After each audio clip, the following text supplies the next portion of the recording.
birth, death, old age, disease. We suffer from our own bodies and minds. We suffer from other living entities, insects, or other human beings. And we suffer by the arrangement of providence through the demigods who are controlling the various aspects: rain, sun, earthquakes, tornadoes. These are all being caused by the demigods. So there's so much suffering here in this material world. That's what it happens. If you come to this material world, this is what's going to happen. Now, in verses 16 through 22, Krishna will compare two natures. Please listen carefully to the words of God.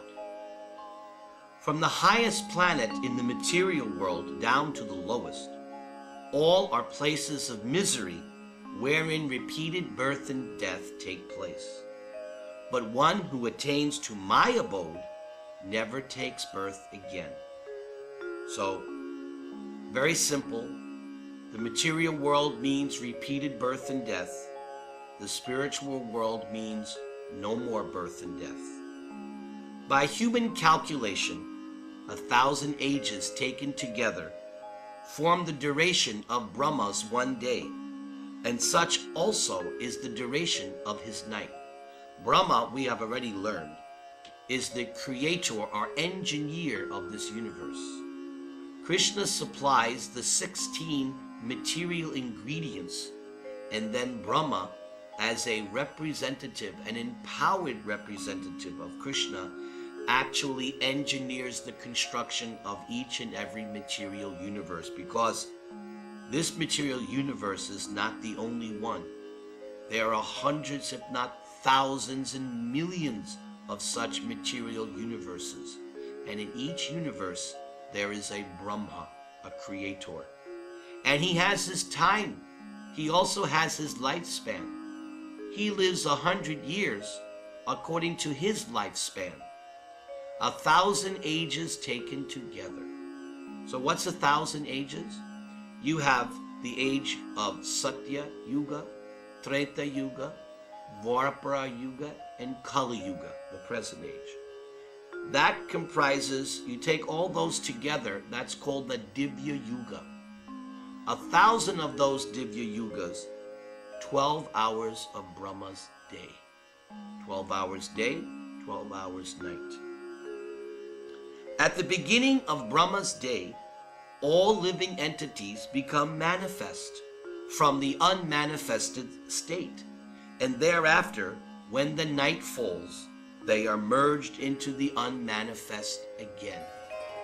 So within the 100 years of Brahma, and each year 12 months, 30 days, 360 days in the year, each day this is going on. We are being manifest and unmanifest.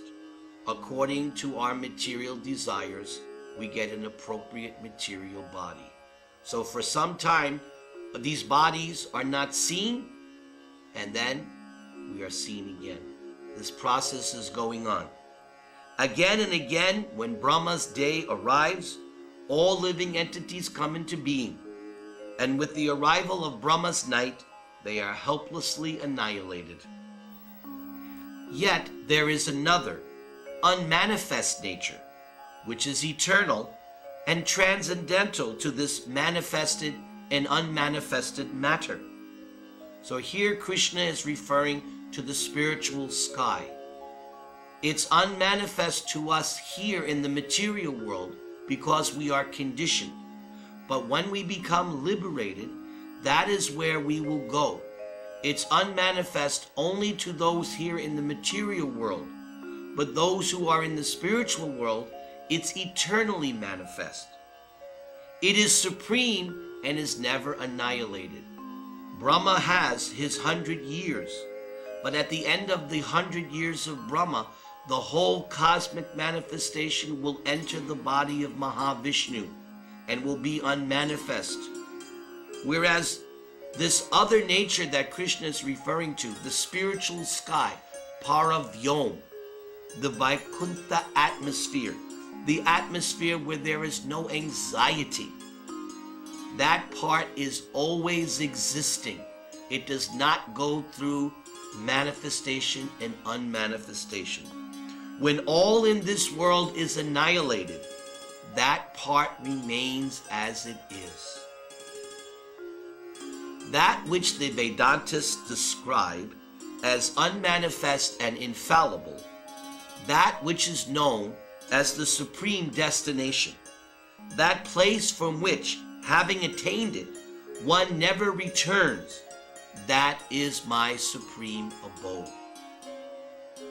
The Vedantists, the word Vedanta, Veda Anta, the end of knowledge. The Vedantist is one who has come to the conclusion of the Vedas.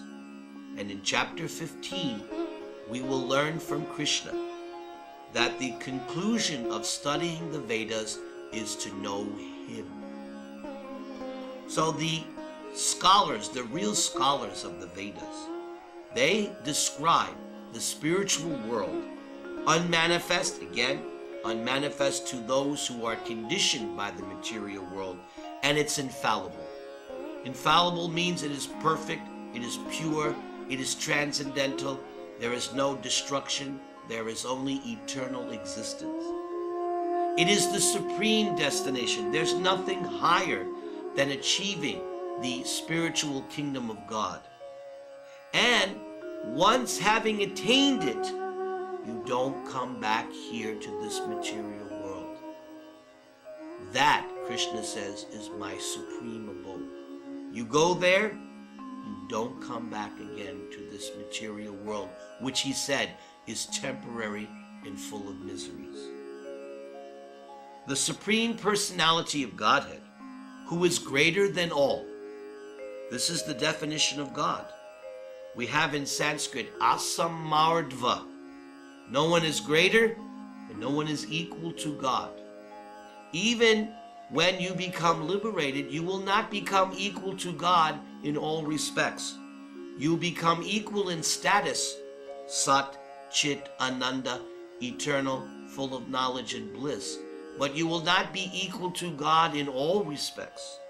You will always remain infinitesimal.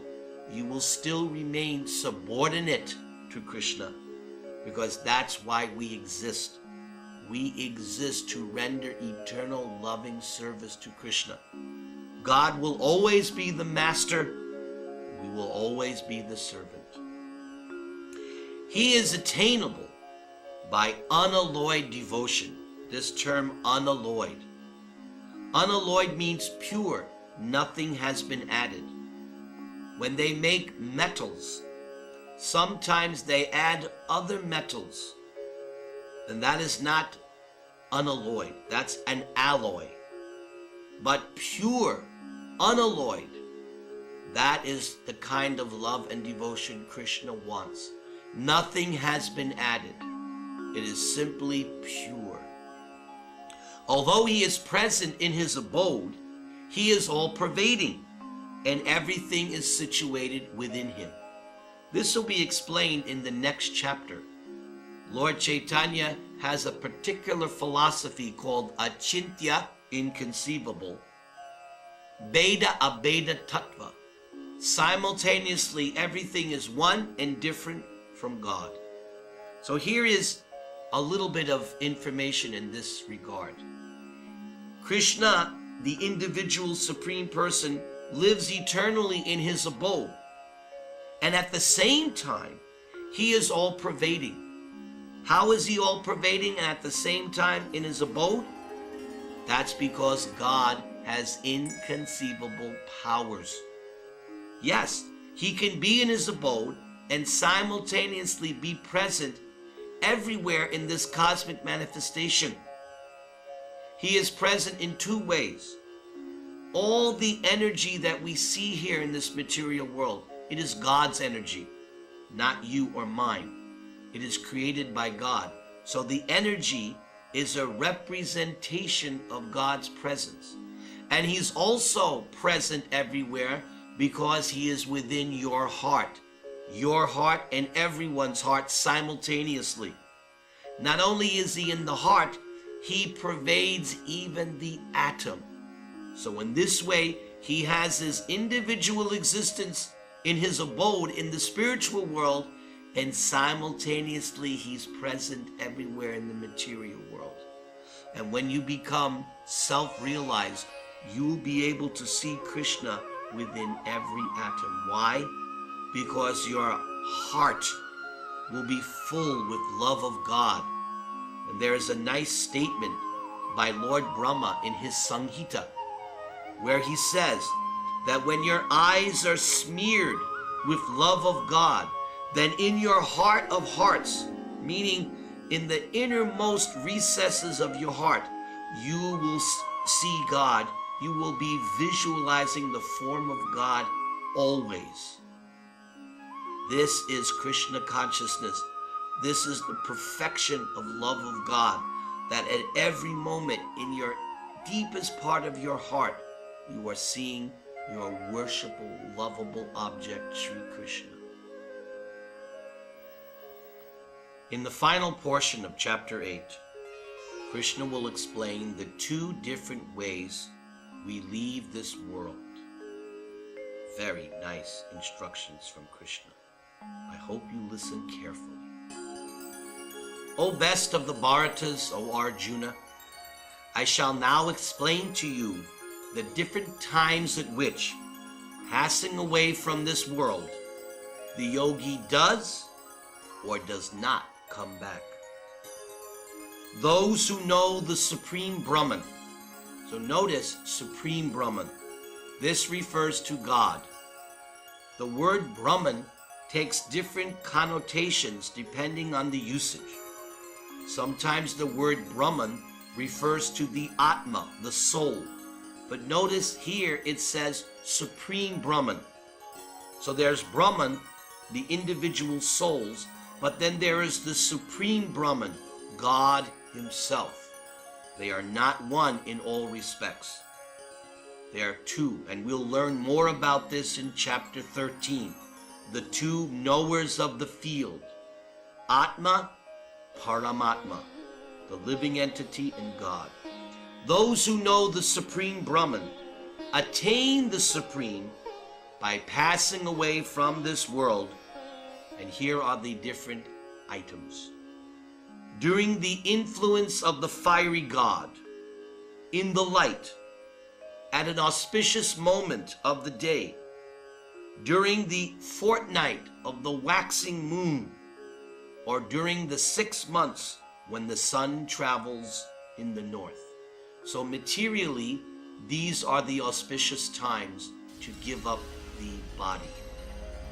The mystic who passes away from this world during the smoke, the night, the fortnight of the waning moon, or the 6 months when the sun passes to the south. Such a yogi reaches the moon planet, but again comes back. So the moon is a heavenly planet, which one can achieve by pious, fruitive activities. But notice, residence on the moon is also temporary. You will come back to this planet Earth. According to Vedic opinion, there are two ways of passing from this world, one in light and one in darkness. When you pass in light, you do not come back. But when you pass in darkness, you return. Now this next statement by Krishna is especially meant for the bhakti yogis, the devotees.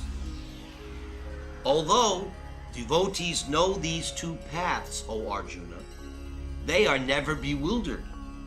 Therefore, be always fixed in devotion.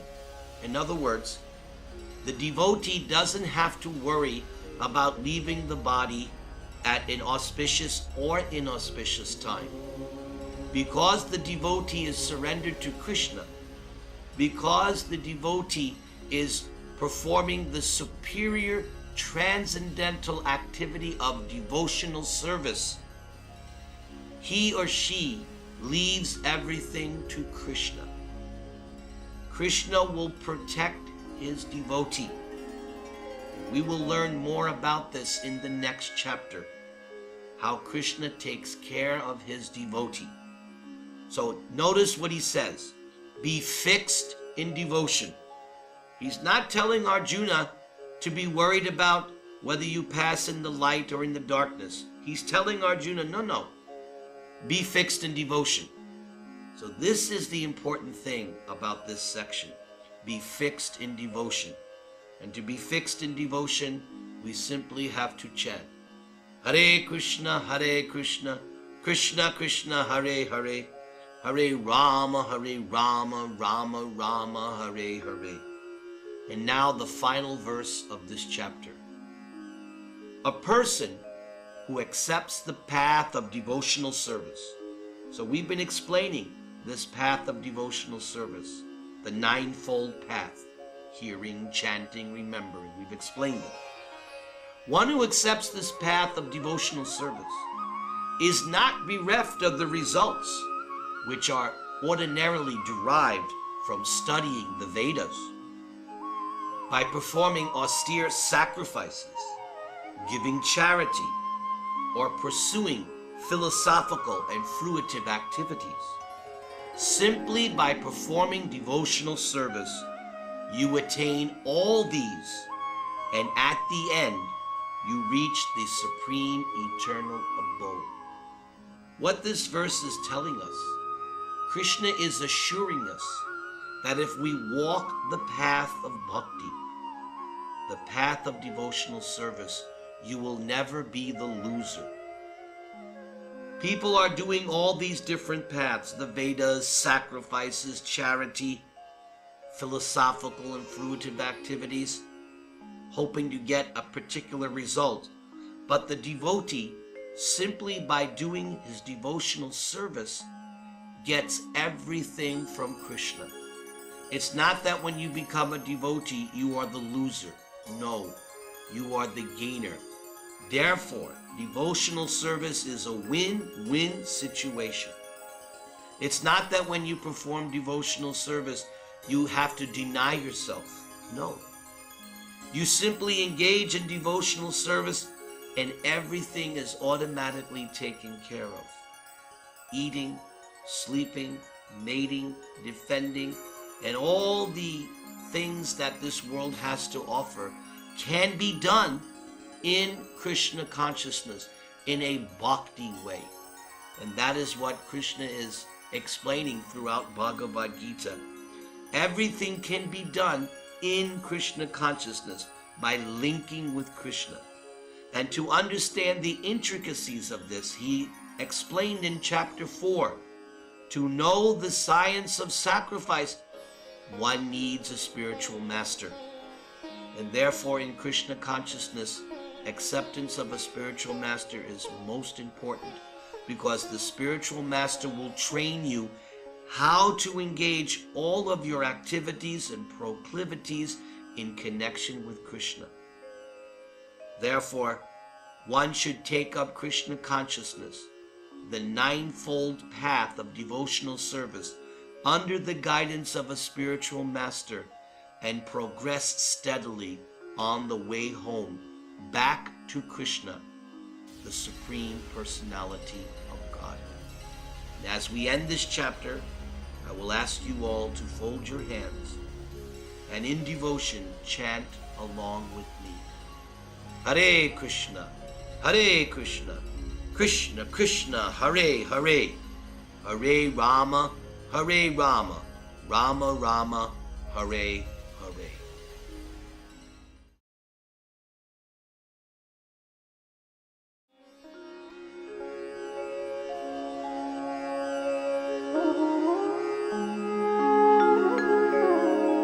Bhagavad Gita as it is. Chapter 9, which has 34 verses, is entitled The Most Confidential Knowledge. The first opening 3 verses explains the superiority of Bhagavad Gita. Listen now. The Supreme Personality of Godhead, Krishna, said, "My dear Arjuna, because you are never envious of me, I shall impart unto you this most confidential knowledge and realization, knowing which you shall be relieved of the miseries of material existence." So here we say that Krishna points out Arjuna is never envious of Krishna. And that is a very fundamental principle in making spiritual advancement. Indeed, the whole reason why each and every one of us is here in this material world in the first place is because we committed the original sin. The original sin is that we became, somehow or other, envious of Krishna. Envious of Krishna, as we learned in the end of chapter 5, that Krishna is the supreme enjoyer, that Krishna is the supreme proprietor, and Krishna is the supreme friend. Somehow or other, we became envious of Krishna's position, and therefore we wanted to imitate Krishna. And therefore, we were sent here to this material world to try to imitate the position of Krishna. And the way to get back to our original position of Krishna consciousness is to give up our envy of Krishna. And as we see here, Krishna is pointing out that Arjuna is never envious of Krishna. And in this chapter, Krishna is going to explain both knowledge and realization.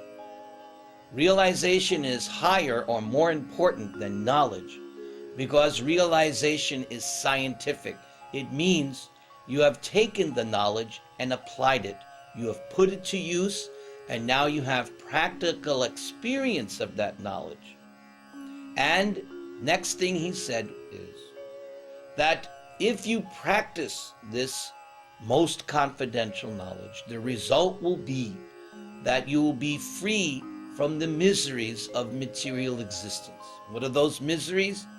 Your own body and mind causes you suffering.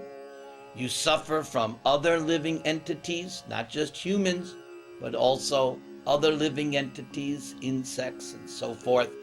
And there are miseries caused by the demigods who control the major cosmic forces, wind, rain, heat, and cold.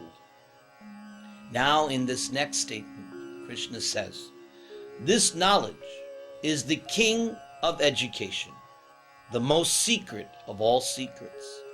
It is the purest knowledge, and because it gives direct perception of the self by realization, it is the perfection of religion. It is everlasting, and it is joyfully performed." This verse is so nice because it is explaining why Bhagavad Gita is the best of all spiritual texts. First thing, it is the king of education. Why? Because Bhagavad Gita is teaching who is God and what is our relationship with God and what is the end result of worshiping or serving God, which is love of God. Bhagavad Gita is teaching these three things: that Krishna is God, and that you and I, as eternal servants of Krishna, are meant to love him and serve him forever. And the result will be that we will exchange a loving reciprocation eternally as individuals between us and Krishna. Then Krishna said, it is the most secret of all secrets. It is most confidential. It's open, but still not everyone is going to be able to appreciate it. And if you are able to appreciate Bhagavad Gita, then you are to be considered most fortunate, because Krishna is saying it is most confidential. It's the highest knowledge. It gives direct perception of the self. That was given in chapter 2 when Krishna began his instructions. Arjuna, you are not your body. You are not your mind. Your eternal soul, part and parcel of me. And so by practicing Bhagavad Gita, you get a real experience of who you are, not your temporary existence, but your eternal existence as part and parcel servant of Krishna. It is the perfection of religion, because religion is not simply some rules and regulations. Religion is not simply some club that I belong to. Religion is these three things that I already mentioned. Who is God? What is my relationship or eternal connection with God? And what is the result of that connection? That is real religion. Religion is not, I belong to this club or this ism. No. And religion is not simply some rules and rituals and regulations, do's and do nots. That may be a component of religion. But real religion is, Krishna, you are my eternal master. I am your eternal servant. I simply want to serve you. And as a result, what do I get? I experience a loving reciprocation from you. It is everlasting because the soul is eternal. The body is temporary, the soul is eternal. And therefore, real religion is known as Sanatan. It is eternal. It always existed, it exists at the present, and will continue to exist. The religion spoken of in terms of Bhagavad Gita is the eternal relationship between the individual spirit soul and Krishna or God. And that is based on love, a loving reciprocation. It is joyfully performed. All the aspects of Krishna consciousness or Bhakti Yoga, what is taught in Bhagavad Gita, these are joyfully performed. We have said it many times. Hearing about Krishna is a joyful experience. Chanting about Krishna, chanting his holy name, remembering Krishna, praying to Krishna, worshipping the deity form of Krishna, becoming Krishna's friend, surrendering everything to Krishna. All of the different aspects of bhakti, the 9 processes, each and every one of them is performed very easily, very happily, very joyfully. And it doesn't end. Whatever you have performed, whatever you have executed in this life, goes to your eternal spiritual bank account. It is never to be lost. Whatever percentage of Krishna consciousness or the Bhagavad Gita that you execute remains as an eternal established principle. And as we have already learned in chapter 6, in your next life, you will pick up from where you left off. There is a continuum. So this Bhagavad Gita, this is the best. Then Krishna says, therefore, those who are not faithful in this devotional service cannot attain me, O conqueror of enemies. Therefore, they return to the path of birth and death in this material world. So here Krishna is simply saying 2 things. 1, it is only by this devotional service can you factually attain your eternal relationship of loving service with Krishna. This he has said several times, and he will continue to hammer this point, that it is only by bhakti, only by surrender, only by this process of devotional service in 9 different ways can Krishna actually be attained. And until that is there 24/7, until one is completely, eternally engaged in Krishna service, then you will have to come back and take birth again and again until you come to the point of unmotivated and uninterrupted devotional service or love of Godhead. So that is what's being mentioned in these first 3 opening stanzas of this 9th chapter. In the next section, which is verses 4 through 10, Krishna will explain a concept known as simultaneously one and different.